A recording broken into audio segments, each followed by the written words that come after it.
Picture this. You're at an airport, standing in front of an exchange booth. On the screen, you see KWD, and next to it, a rate that basically says 1 Kuwaiti dinar is worth more than $3. And your brain does the obvious thing. Wait, how is that even possible? Isn't the dollar the world's money? That confusion is exactly what we're going to unpack. You'll often see the Kuwaiti dinar listed as the most valuable currency in the world, because on most rankings, they simply look at one thing: how many dollars one unit of a currency buys. By that measure, Kuwait is usually at or near the top in 2025. But slow down, because there are two traps hiding inside that sentence. Trap number one: people hear most valuable and assume it means strongest economy. Not automatically true. Trap number two: people hear valuable and assume it means this will keep rising, so it's a great investment. Also not automatically true. So here's the better question: why does the Kuwaiti dinar look so expensive per unit, and what kind of system keeps it looking expensive for years? First key point: a currency's value is not determined only by free markets. The exchange rate regime, meaning how the currency is managed, is half the game. Kuwait's central bank, the CBK, is very clear about its goal: keep the dinar relatively stable against other currencies and reduce the impact of imported inflation. They also emphasize that they don't restrict capital movements. Money can flow in and out, but if your main goal is stability, you design policies so those flows don't shake the economy like a cheap table in a windy cafe. Now, the obvious question: is the Kuwaiti dinar pegged to the US dollar? Simple answer: not exactly. Historically, there are different phases. In the early 2000s, there was a period tied closely to the dollar. Then in 2007, Kuwait announced it was moving back to a basket of currencies. The basket's exact composition isn't publicly disclosed, but the logic is straightforward. If your trade and financial links are spread across multiple major currencies, a basket can help keep your currency steadier overall. And here's the practical benefit: when the dollar weakens, you don't want your whole import bill to suddenly get more painful. A basket gives you a more flexible shock absorber. Now let's clarify what most valuable currency actually means. In most lists, it means this: the nominal exchange rate. 1 unit equals how many dollars. That's it. It does not measure purchasing power. It does not measure whether life is cheap or expensive in that country. And here's the sneaky detail: the definition of 1 unit is part of the game. A country can define its currency unit to be large or small.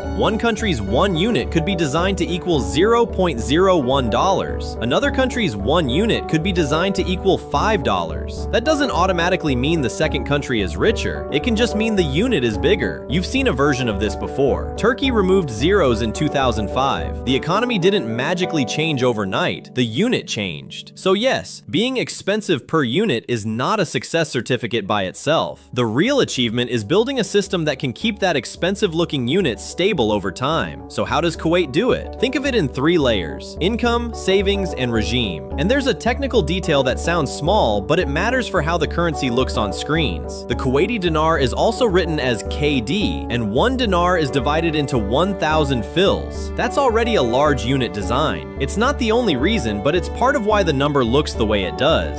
CBK's own timeline makes the policy mechanics pretty obvious. From 1975 until the end of 2002, the dinar was linked to a weighted basket of major currencies. Then in 2003, they moved into a different setup, a dollar-centered parity with a band around it. CBK even gives the exact starting point. On the first business day of 2003, they announced a parity of $1 equals 299.63 fils, with a margin of plus or minus 3.5%. Translate that into dinars and the math becomes simple. If $1 is about 0.29963 dinar, then 1 dinar is about $3.34. That's the over $3 moment you saw at the airport, not a random miracle, a designed outcome. Then comes 2007. Kuwait switches back to the basket system. Why? Because a long period of dollar weakness was eroding the dinar's purchasing power against other major currencies and adding inflation pressure at home. A basket was a better tool for managing that. And once you understand this, the price tag starts to make more sense. When you look at CBK's average exchange rate series, you keep seeing something around the same neighborhood for years, roughly 300 fils per dollar. If the price of $1 in dinars stays low, then the price of 1 dinar in dollars stays high. For example, if $1 is around 0.306 dinar, then 1 dinar is around $3.26. So the dinar looking expensive is basically the flip side of this statement. The dollar looks cheap in dinar terms. Now the deeper question: Why would a central bank want to defend a level like $1 equals about 0.306 dinar? Because imported inflation is a big deal. If the exchange rate moves in the wrong direction, imports get more expensive fast. And if your economy relies heavily on imports, that shows up on shelves quickly. A stable currency becomes a frontline tool for keeping domestic prices calmer. In Kuwait's case, exchange rate policy is not separate from inflation policy. It's glued to it. Now let's hit another question people avoid because it ruins the vibe. Is a strong, expensive currency always good? For consumers, it can feel great in the short run. Imports are cheaper, inflation pressure eases. For producers, not always. If you have a big export engine, an overly strong currency can hurt competitiveness. Kuwait's model is different. Non-oil exports are not the main locomotive the way they are in a manufacturing-heavy economy. So the trade-off leans more toward domestic price stability than export competitiveness.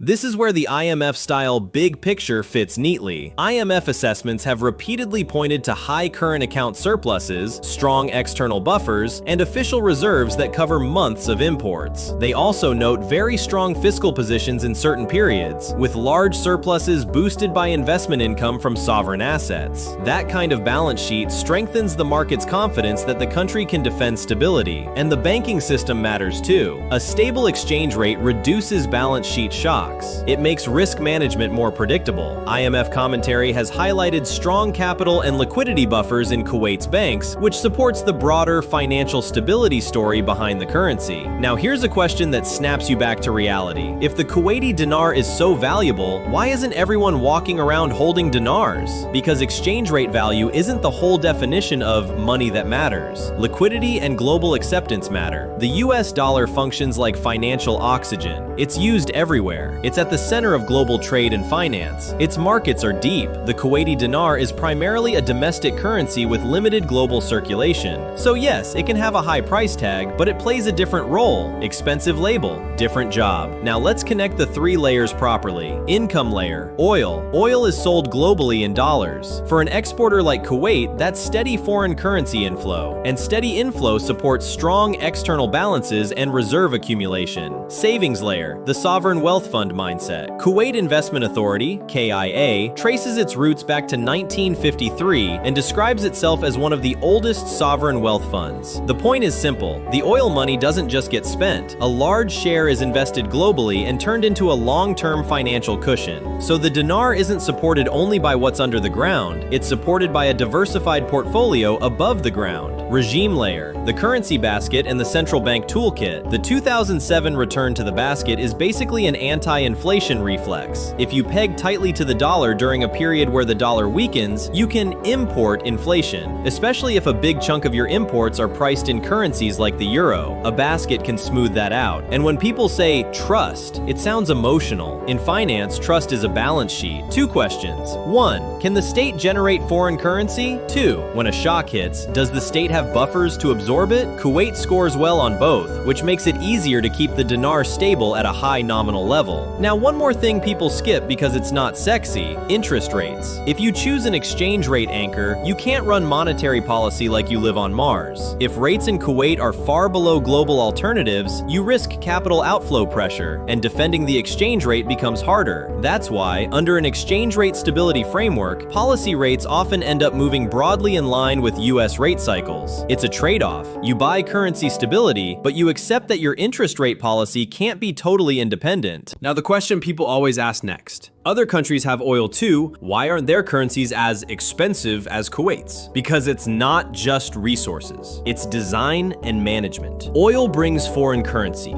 Foreign currency builds reserves and sovereign assets. Reserves and assets give you power to defend a regime. A defendable regime supports long-term stability. Long-term stability keeps the currency's high nominal value looking normal. Kuwait has kept that chain running for years. Now let's kill the three biggest misunderstandings cleanly. Misunderstanding 1. If the dinar is that valuable, life in Kuwait must be cheap. No. A high nominal exchange rate doesn't mean low prices. High-income, import-reliant countries can have expensive price levels. You can have a strong currency and still pay a lot for daily life. no contradiction. Misunderstanding 2. Most valuable currency means safest investment. No, a currency being expensive per unit does not mean it will keep appreciating. Kuwait's goal is not make the dinar skyrocket. The goal is stability. Add real-world frictions like spreads, liquidity, and transfer costs, and the "I'll just buy dinars" idea becomes more aesthetic than smart. Misunderstanding 3. Most valuable currency means most influential currency. Also no. The dollar's power comes from being a reserve currency, from being used in trade and finance, and from the depth of US markets. The Kuwaiti dinar can be expensive, but it's not the backbone of global finance. So is it risk-free? Of course not. Oil price shocks, OPEC plus production quotas, geopolitics, fiscal gridlock, global interest rate waves, all of these matter. Even IMF-style analysis is blunt about Kuwait's growth being sensitive to oil production and oil prices. What Kuwait is doing is trying to turn a volatile engine into a smoother ride using buffers and a stability-focused exchange rate system. So here's the one frame I want you to keep when this video ends. The reason the Kuwaiti dinar is called the most valuable currency is that one unit is priced at a high nominal exchange rate versus the dollar. That high-looking price tag is supported by oil-driven foreign currency inflows. Those inflows are reinforced by strong reserves and a sovereign wealth fund style cushion, and all of it is held together by a stability-first exchange rate regime anchored to a currency basket. The dinar isn't expensive because it got lucky. It's expensive because it was designed to stay expensive. And from now on, when someone asks, "What's the most valuable currency in the world?" ask the better question. Do you mean nominal exchange rate or purchasing power? And what kind of regime is holding that currency up? Because the real story of the Kuwaiti dinar isn't the number on the banknote, it's the system behind it. If you want us to keep breaking down money myths like this, clearly without the usual noise, subscribe to Finance Told and turn on notifications. Next video, we'll put another finance legend on the table.